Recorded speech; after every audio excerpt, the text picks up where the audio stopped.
God morgon Sverige! Välkomna till ett nytt avsnitt av Lyssna på vanlig svenska. Hoppas ni har det bra. Idag tänkte jag prata lite om vad som har hänt senaste veckan. Men kanske framförallt vad vi som familj har gjort under helgen. Och som vanligt tänkte jag har samlat lite foton, korta filmsnuttar. Så jag tänkte klippa ihop en liten film i den här filmen som visar vad familjen har hittat på den här helgen. Man kan säga att hela helgen har varit en jakt. Man kan säga att jag har jagat efter min plånbok. Jag har alltså jag blev av med min plånbok, trodde jag. Bli av med min plånbok, det betyder jag vet inte var jag har lagt den. Den är borta. Jag har letat i hela lägenheten, överallt. Jackor, jackfickor, alla jackor, byxfickor, allt. Och jag var av med den i 2 dagar. Och jag kan garantera er att jag har letat jättemycket och legat sömnlös.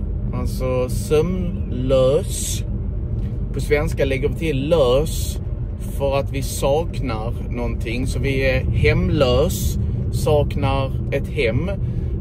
Föräldralös, saknar föräldrar. Vad har vi mer? Bostadslös, det är samma som hemlös. Ni förstår poängen. Man lägger till lös så betyder det att man saknar någonting, att man inte har det. Men i alla fall, jag hittade min plånbok. Här är den. Och det är väldigt länge sedan jag blev så lycklig. Så glad blev jag, och det var igår när jag körde till mina föräldrar. Så jag hade alltså letat i bilen kvällen innan. Det var mörkt, den står i ett garage. Så jag gick ut med min mobillampa och lös och letade, mellan sätena, överallt i bilen. Då hade jag redan vänt upp och ner på hela lägenheten och letat överallt där. På sådana dumma ställen som på toaletten, i badrumsskåpet och sånt. Bara, varför skulle den ligga där? Men jag tänkte det är bäst att kolla överallt. För att jag är en person som har svårt att göra 2 saker samtidigt. Jag kanske har min mobil eller min plånbok och så ringer det på dörren och så vill Livly ha mat eller Hailey vill ha hjälp med någonting och så bara lägger jag min plånbok eller mobilen på ett ställe som jag aldrig brukar lägga saker på. Jag vet inte, känner ni igen er eller ni är mer strukturerade än vad jag är, hoppas jag. Men i alla fall, jag och Livly körde igår för att hälsa på mina föräldrar. Och när vi kom fram dit, när vi var framme där, ni vet, där och dit. Vi kör dit när vi kom fram och vi var framme där på den platsen. Vi körde dit, vi är framme där. Så bestämde jag mig för att leta i bilen en gång till. Så jag lös med lampan, eller jag lyfte rättare sagt på mina mattor som jag har i bilen. Och där låg den. Den hade liksom letat sig in under bilmattan i bilen. Och den här känslan, så skönt. För normalt så tänker man att man ska spärra kortet, eller hur? Jag är av med plånboken, någon har stulit mina kort. Där var körkort, där var kreditkort, där var gymkort, där var golfkort, där var bibliotekskort, där var hur många kort som helst. Och jag måste beställa nytt körkort, jag måste beställa nya betalkort från banken, nytt gymkort, betala. Så det var riktigt, riktigt skön känsla igår när jag hittade den. Och nu har vi då kommit till vad gjorde vi i helgen som familj? Jo, igår så var familjen delad. Jag var med Livly hos min mamma och pappa. Och Hailey var med sin mamma och med sin mormor och tittade på teater i Malmö. En Pippi Långstrump-teater som enligt Emma och Hailey var jättebra. Och jag har klippt ihop lite av alla de här sakerna. Lite när vi var hemma hos mina föräldrar, lite från teatern. Och sen i lördags så var jag och spelade golf och träffade Dennis, min kompis. Vi spelade golf i Malmö, så där är några foton från det. Och då träffade Emma, då var Emma hemma med barnen och träffade en barndomskompis som kom och hälsade på.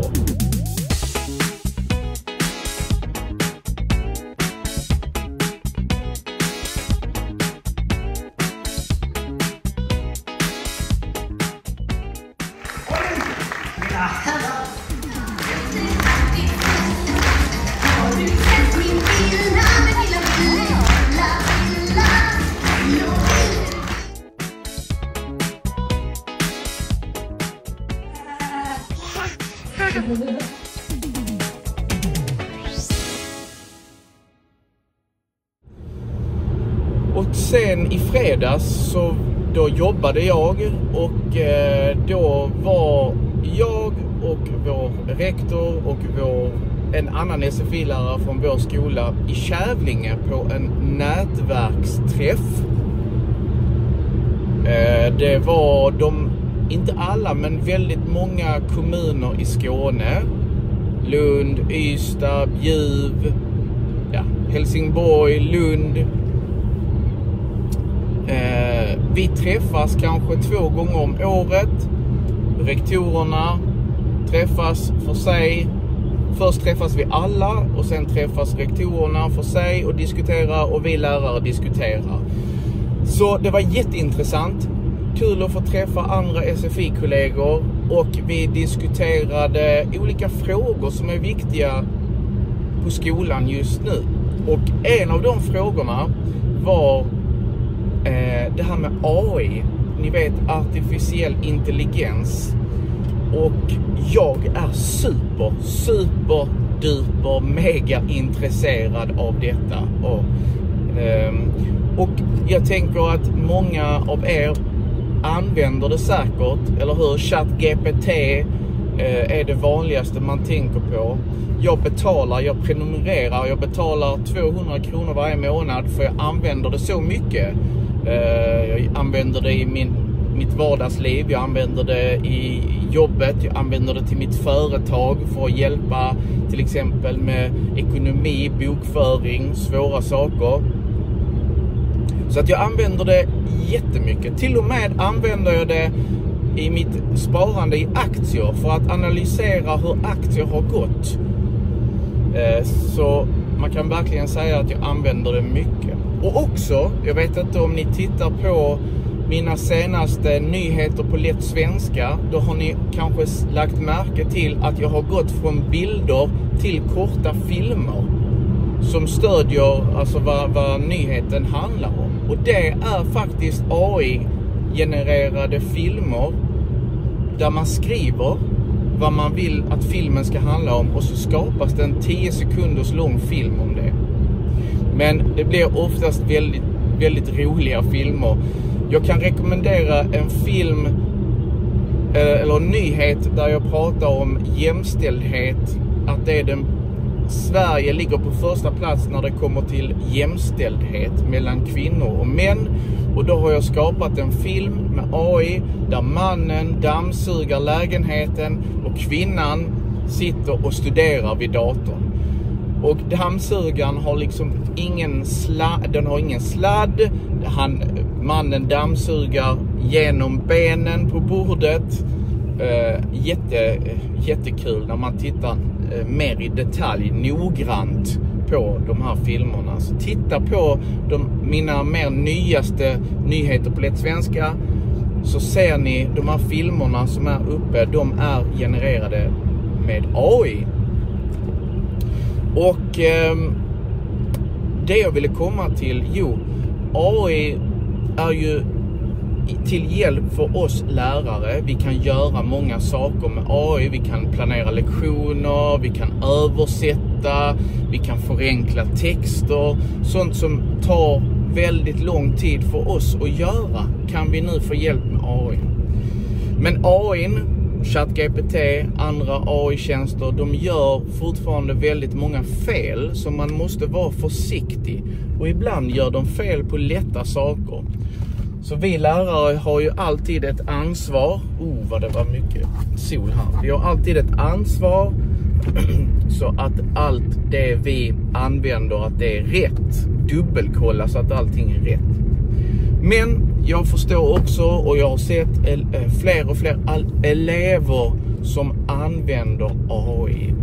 Och det gör mig både lite nervös och glad samtidigt. För allting beror på hur man använder AI. Okej, varför är vi i skolan? Vi är i skolan för att lära oss, eller hur? Man ska förstå ny information. Man lyssnar, man läser om ny information och sen så händer någonting i hjärnan. Man förstår det och så lär man sig det. Och så kan man det. Det finns där inne. Vi kan plocka fram det när vi behöver det. Men AI har blivit så bra nu så att vi kan bara säga till ChatGPT: du, skriv en insändare om mobiltelefoner i skolan. Och så 5 sekunder senare så är där en text. Jättefin text. Men har eleven lärt sig någonting? Har du lärt dig någonting om du ber någon annan skriva din text? Nej. Det är fusk. Och det är ju samma om du ber din kusin som är mycket bättre, din man, din fru: du, jag har den här texten som jag ska skriva i skolan. Kan du skriva den till mig? Du lär dig ingenting och det är fusk. Och om elever använder AI på det här sättet, då kommer de inte att lära sig någonting. Däremot så kan, om du skriver en insändare själv, du tänker själv, du skriver själv, du formulerar dig själv, till exempel då i svenska som andraspråk, då kan du använda AI för att få feedback på din text. Du kan se om där är några ord som är felstavade. Du kan få feedback om det är någon grammatik som är fel. Du kan få feedback om du kanske har missat någonting i texten, någonting som hade varit intressant för dig att skriva mer om. Och det sättet, det är det som blir det bästa sättet. Det blir som att du har en privat lärare som du alltid kan fråga, eller hur? Nu sitter ni hemma på kvällen och studerar och så får ni ett problem, en uppgift som är svår, någonting är svårt att lösa. Och ni skriver till er lärare på kvällen: hej, jag sitter här och studerar, jag vet inte, jag kan inte svaret på den här frågan, jag förstår inte, jag kommer inte vidare. Men läraren sover eller har semester, och kanske i bästa fall så svarar läraren på kvällen nästa dag. Men med AI, då har ni en lärare som aldrig sover, som du alltid kan ställa frågor och få svar direkt. Så snälla ni, använd AI på rätt sätt. Använd AI som ett stöd i ert lärande. Inte för att skapa färdiga texter eller svara på en uppgift utan att du själv har läst texten. Jätteviktigt. Okej, det var mitt lilla rant, mina åsikter om AI och lärandet och hur viktigt det är att man lär sig använda det här verktyget på rätt sätt. Det är en jättebra hjälp om man använder det på rätt sätt. och inte får svaret direkt, utan att AI stöttar en och hjälper en och ger små ledtrådar så att man kommer framåt själv. Yes. Och var var vi nu? Just det, vi var på nätverksträffen i Kävlinge. Jag har bott i Kävlinge. Och efter när vi var klara med den här träffen i Kävlinge, då träffade jag min tjejkompis.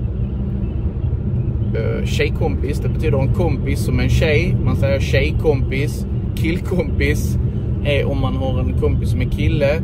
Hon var min granne innan när jag bodde i Kävlinge, och hon heter... Okej. Välkomna tillbaka igen. Jag tror nog det är 3:e gången vi försöker. Vi blir avbrutna telefonsamtal och att lagringsutrymmet på telefonen är slut. Så nu har jag raderat lite filmer och annat smått och gott på telefonen, så vi kan spela in lite till. Jag pratade om tjejkompisar. Jag ska runda av nu. Jag träffade en gammal tjejkompis i Kävlinge och vi pratade. Det var jättetrevligt. Vi bara tog en fika snabbt innan jag körde vidare. Men speciellt om man inte har träffat någon, om man inte har träffat varandra på länge, då finns det alltid mycket att berätta. Jag är framme på mitt jobb nu. Hoppas ni hängde med i alla klippen och hoppas ni uppskattar lite mina tankar om AI och mina berättelser om helgen och de här klippen som jag visar. Det blir mer personligt. Ni får lite inblick i vårt liv helt enkelt. Ta hand om er, så ses vi i nästa vlogg. Ciao!